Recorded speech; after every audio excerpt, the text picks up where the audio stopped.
Hey guys, welcome back to my new blog. तो আমি তোমাদেরকে আজকে দেখাবো কিভাবে আমরা ধান সেদ্ধ করি। তো আমি ঘুম থেকে উঠে প্রথমে ব্রাশটা নিয়ে নিলাম।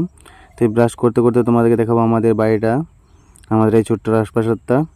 তো দেখো, এটা আমাদের বাড়ি, এটা আমাদের বাড়ির উঠোন।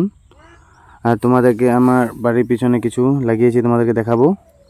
চলো গাইস, এই দেখো আমার বাড়ির পিছনের আলু গাছ বহুত বড় হয়ে গেছে।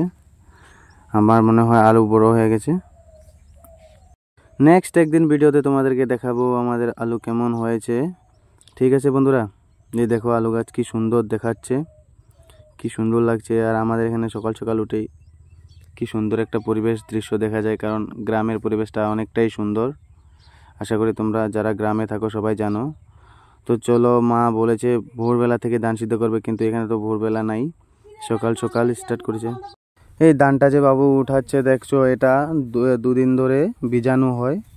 তো এটা ভিজিয়ে পরে পরের দিন সকালবেলা এটাকে উঠে তারপরে এটাকে তাবাল দেখছো, এটা তাবালে দিতে হয়, পরে গিয়ে আগুন দিয়ে ওটা সিদ্ধ করতে হয়। ঠিক আছে বন্ধুরা, তো দেখো মা আগুন জ্বালিয়ে দিয়েছে, ভাপ উঠছে ধান থেকে, এটা সেদ্ধ পুরা সেদ্ধ হবে, তারপরে ওটাকে নামাবে। দেখো আমি দেখাচ্ছি তোমাদেরকে। এই দেখো, আর মা আর দিদা কথা বলছে, তারা কি সিদ্ধ করে। পরে বাবু আসছে, দেখো মা দেখছে ধান সিদ্ধ হয়ে গেছে কি না। যে বাবু আগুন জ্বালাচ্ছে, এখন আমার মনে হয় যে মায়ের ধানটা সিদ্ধ হয়েছে কিনা দেখছে, ভাব উঠছে কিনা। যদি সিদ্ধ হয়ে যায় তাহলে এটা বস্তাটাকে সরিয়ে এটাকে নিয়ে নামিয়ে নেবে, কারণ আরও বহুত রয়েছে, বহুত টাইম লাগবো। ঠিক আছে বন্ধুরা, দেখো আমার মনে হয়ে গেছে, মায়ে বলছে। আর একটুখানি তা দিয়ে পরে এটাকে নামিয়ে নেবে। এই দেখো তোমরা কিভাবে ধানটা সিদ্ধ হয়। তো এইভাবে করেই আমরা ধানটা সেদ্ধ করে প্রত্যেক বছর এই সিজনটাতেই আমরা ধানটা সেদ্ধ করে রেখে দেই, পুরা বছরের জন্য স্টক করে দেই আমরা। দেখো সিদ্ধ হয়ে গেছে ফাইনালি, এখন মা নামিয়ে নিচ্ছে। দেখো থাল দিয়ে এই গামলাটাতে নামিয়ে নেবে। দেখো তাড়াতাড়ি করার জন্য বাবুও মার পাশে দিচ্ছে, দেখো ছটপট করে নামিয়ে নেবে। ঠিক আছে বন্ধুরা, দেখো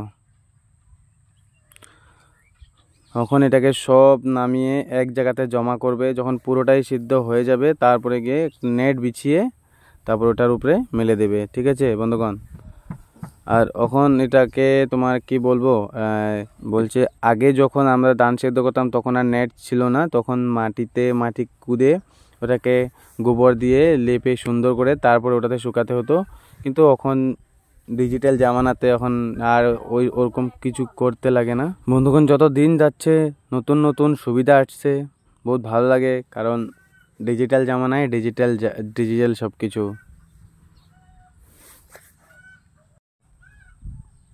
দেখো কি ভাব উঠছে, কি গরম ধানগুলো, পুরা ভাত যেরকম হয় এরকমের মতো সেদ্ধ, সব ধানগুলো ফেটে ফেটে গেছে। পরে আমি ঘরে এসে দেখি আমার সোনামা এখনো ঘুমাচ্ছে, উঠছে না। দেখো চোখ বড় করে দেখছে, বাবা ভিডিও করছে।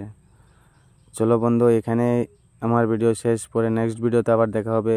ভিডিওটা যদি ভালো লাগে লাইক করবে, আর একটা শেয়ার করে দেবে, আর একটা সাবস্ক্রাইব করে দেবে।